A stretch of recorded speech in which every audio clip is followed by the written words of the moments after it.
Well, good morning. Good morning. How are you? Hey, we're doing swell. How are you? Hey, has everybody had a chance to turn on 95.1 on their FM radio this morning? Tell me what your favorite song has been. We had a chance to turn it on, but that's as far as it's gone, right? Well, it's all the hits this morning. It's my favorite song and I can sing it. It goes like this.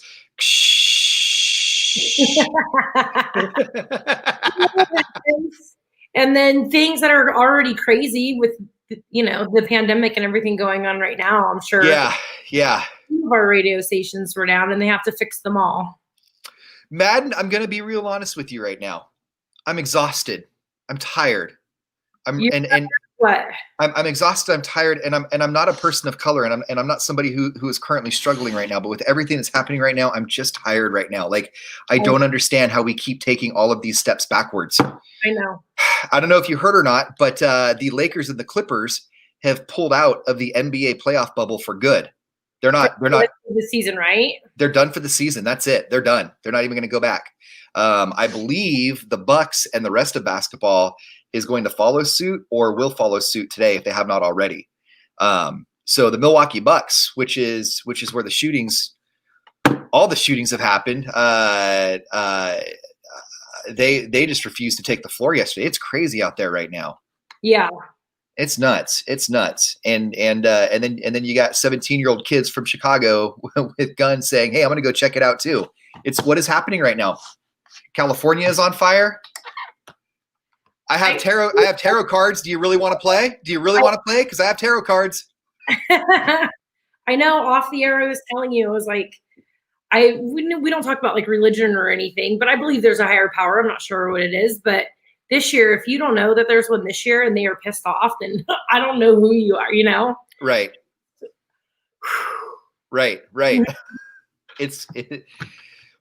It's one of those things, and there's so much going on right now. There is so much happening right now that like I can't even shield my children from it,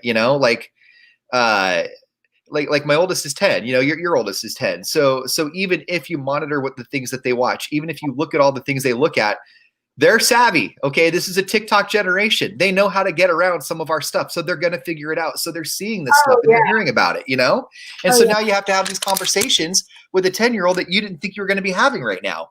You have to have them. And then with an 8 and 10-year-old, they have opinions and questions, even when you're out in public, like my son.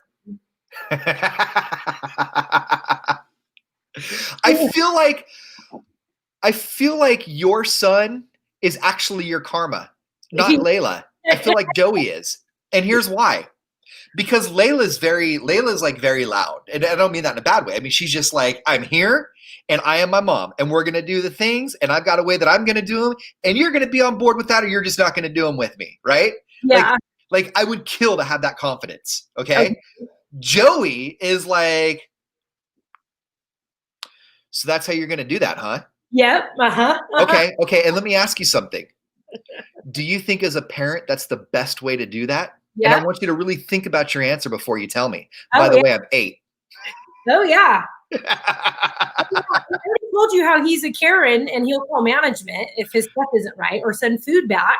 And I want him to be assertive and get things like his way. I want him to get it, get what he ordered. Yeah. But at the same time, it's so embarrassing. And so then the other day he asked for peanut butter and jelly open faced on toast. Oh, that's so funny. He's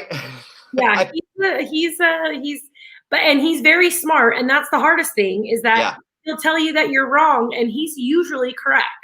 Oh, both your kids are super, super sharp. It's awesome. And I envision Joey. Okay. So I envision Joey. Here's the scenario. You're at Denny's and he's getting the build your own slam. We call it a BYO for people who've ever worked at Denny's. So he's getting a BYO and he goes for the standard hash brown, 50-50 sausage bacon, and maybe some whiter wheat toast. But when it comes to the eggs, he says, and I would like some eggs, scrambled, please. And as they're writing it down, he would say, but I'm not done. I would prefer egg whites and I would like them firm, not runny. Oh yeah, that's Joey. I think it's awesome. I love that. I think that's so rad. He has no problems doing it. And I don't want him to be scared to ask for what he wants, you know? Right. He's a dude that knows exactly what he wants. He's not going to take that pepperoni off the pizza. My dad goes, he returned an entire pizza. And I'm like, yeah. Why doesn't he just take the toppings off? And I'm like, I don't know. I know why. I would return the pizza too. Yeah. Because I can't believe I have to explain this. When you get a half cheese, half pepperoni, and they accidentally put all pepperoni on there, sure, you can take the pepperoni off, but when you take the pepperoni off, it also pulls a little bit of the cheese off. And so when you're expecting a cheese pizza with all cheese, you're not expecting a half cheese, half, that's where a pepperoni used to be, but now that's the dough and the sauce. Yes, yeah, I agree with you. And then, Yeah. then you see like it's not as much cheese, and then you could see the sauce through it, and then Right. the pizza's not pretty anymore. And then they have you ever worked at a pizza place before? Yes. Okay, so you Like see that roller that they go over the dough so it doesn't like bubble up in the oven? Yeah. If you look at it just right when you go through the pizza or when you go through the cheese and the sauce like that, it looks like somebody took their finger and like stuck it in your pizza. Yeah, you're right. Yeah, I don't want to see that. I looked at Little Caesars pizza, and I got in trouble so many times because I would circle the O for olives, and O is onions. So they'd keep delivering these pizzas with onions on them. It's B-O is black olives. And how many people order pizza with onions? I mean, that's a rare occasion. Is there a mistake that you've ever like constantly made over and over and over again? Yes, the spelling the word exercise. Okay. I get How the would you, and the C backwards every time. do you do like, San Francisco. Same with San Francisco. what do you do with San Francisco? I always have to ask myself, is it the C that comes first or the S that comes first? Or is it C? Not San Francisco. Exercise is the one, the usual one. Okay. Okay. Yeah. I get the exercise. I like, yes, because the exercise one, I always mess up. Okay. Let me ask you this. Well, we're going down a rabbit hole here. Okay. Is it exercise or exercise? Do you go, I'm going to exercise today or exercise today? Like, do you throw the sh in there accident? Because I accidentally throw the exercise. I think the sh is my Achilles heel. Exercise. There's always just the S. I think I have an issue with sh because remember, you guys for years gave me garbage about saying groceries. I'm going to go grocery shopping. You're like, it's not grocery shopping, it's grocery. And you didn't right? even you were saying it wrong until Ashley and I roasted you for years and years. Right, right. So now with exercise, like I see, what's that? See, Leanne said San Francisco gets her too. And then she was like, did I spell it right? Well, now you're making me question it. Knock it off. It's spelled right. No, exercise. I never do exercise. Exercise. Mm-hmm. Okay. It's somebody was telling me, and I think we have a woman from Missouri on here, Wendy. Somebody was telling me, not Wendy, but just maybe Wendy can confirm this, because we always say in California we have no accent. And Michelle talked to somebody from Germany the other day, and they said that California absolutely has an accent. They said California's accent is lazy, not like we're lazy people, but lazy in that where other people enunciate words more, we just sort of like throw them out there. We're just like, yeah, it's kind of cool, whatever, you know? Yeah. Like our accent is a lazy accent. When I was doing radio in the southern states, I was always called out for saying like a lot and hella, but I don't remember them calling it a lazy accent. Like and hella is totally California too. That's absolutely a California thing. Yeah, absolutely. So I do it. Like is I say like all the time. Yeah, my cousins still make fun of us for hella. Like they always make fun of us for hella. And then they would start saying it when they would come visit us for the summer. Is this your New York cousins or your Arizona cousins? Arizona cousins. Okay, so in Arizona, like and hella is not really a thing. Just here. Just here. Okay. Mm-hmm. It's like the band Sublime. Lots of people know Sublime. But Sublime in Northern California is like, there it is, the word like again.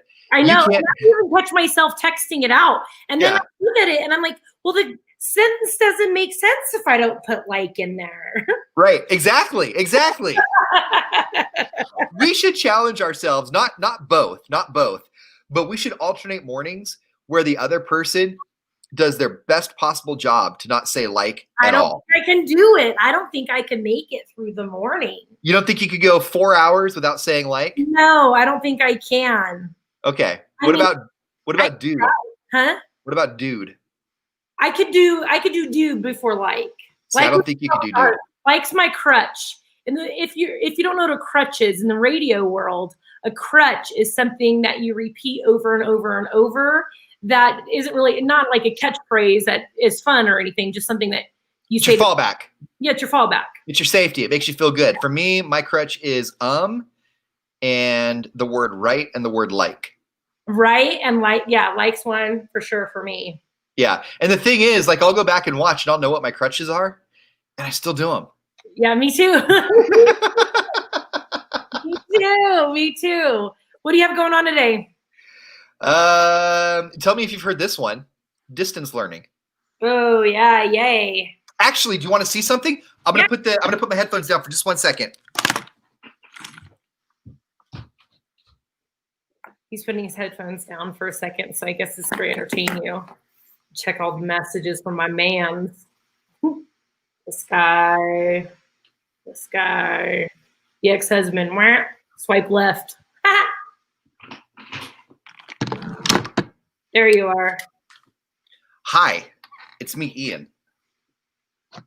So this will become Twix later. Okay, I saw you start that pan yesterday. Yeah. Okay, so that's obviously the cookie part of the Twix. That's the shortbread. You melt caramel and then pour caramel over the top and then wait for that to cool and then melt chocolate and wait for that to cool. So the instructions that I have are I have to make the caramel now, which is the brown sugar and the butter, and I forget what the other part is. And I have to stir that for 2 minutes while it's cooking, and then 2 minutes after it's done cooking, and I pour that over the shortbread. And then I let that cool in the refrigerator. I think it said for 5 minutes. And then the chocolate is just chocolate chips melted down, milk chocolate, and I put that over, and then I let that cool. But what I've been trying to do is give my kids something to look forward to each day, because now that we're distance learning and they really hit their stride last year. They made some friends. They were starting to really kind of hit their groove, and then distance learning hit. So I feel bad because they're doing all of this schooling, but there's just not a whole lot to look forward for them right now. Like my youngest looked at me the other day. He's like, "What's the point? Like, we're not doing anything. We're not going anywhere. We're not, what am I doing?" Because we go out and do little things here and there. We went to Tahoe and my kids are like, "This is what we do normally every day. Like, this is every day. Like, what do we?" Right. Because you don't get to go out and do anything. And your friends aren't there like they norm, like the social constructs are gone. Talk to people and socialize. And so yesterday I got my youngest on board with mowing the lawn when I told him, if you hold up that little red lever, the lawnmower goes on its own. And that just tickled him. He was like, oh, I found my groove now, because. Yeah. So, but the other thing we're going to do is we're going to start trying to bake like candies that we see in the store. And we're going to start trying to bake like foods that we would see in restaurants. I love that idea. So, yeah, no, Leanne, thanks. I know. I might steal that idea. So Tina always tells me she wants to bake, and I go, "We bake." She goes, "Not out of a box." Yeah, you're right. You're right. I started looking at, I don't know why it took me 42 years to think about this, but I started looking the other day. Like, every single thing that I love in a restaurant is something that I can cook at home too. Somebody has hacked it. So, in a world where it's super. I love those restaurant recipe hacks. Yeah. Because otherwise, and like I'm going to continue buying local, and I'm sure you are too, but otherwise we're spending a grip in takeout because we're short on experiences. And so I think the mundane action of cooking food every day, in addition to the quarantine, is starting to get to a lot of people. And I think that's why we're buying so much takeout. Yeah. So if we could spice it up a little bit and curb some of that takeout bill, I think we'll be better off. I think it gives the kids something to look forward to. It gives me something to do. Maybe we could do like a September challenge. Maybe we should do something in September, like what we're cooking, and show people what we're cooking or something once a week. Ooh, you know what we should do? What? We're gonna have a promo meeting right here on the air. Okay. we should pick 2 dishes that we really like from restaurants, cook them a couple of times, and then here on our stream get like 5 people to follow along our cooking class. That'll be fun. Yeah. It'll be fun. I have a girlfriend, her and her fiance do like a little cooking thing online, and then they send out the ingredients and everything before. Yeah. People follow along. Let's absolutely do that. I'm writing that down. Yeah. I'll choose something. I'll do something on the grill. I'll probably do like a fancy mac and cheese and then eat it specifically with a spoon. Do it. Like what we always talk, like what we like the best. That'll be fun. Yeah, I think so. Let's do that. Okay. All right, you guys. We will see you at 8:30. Bye. Bye.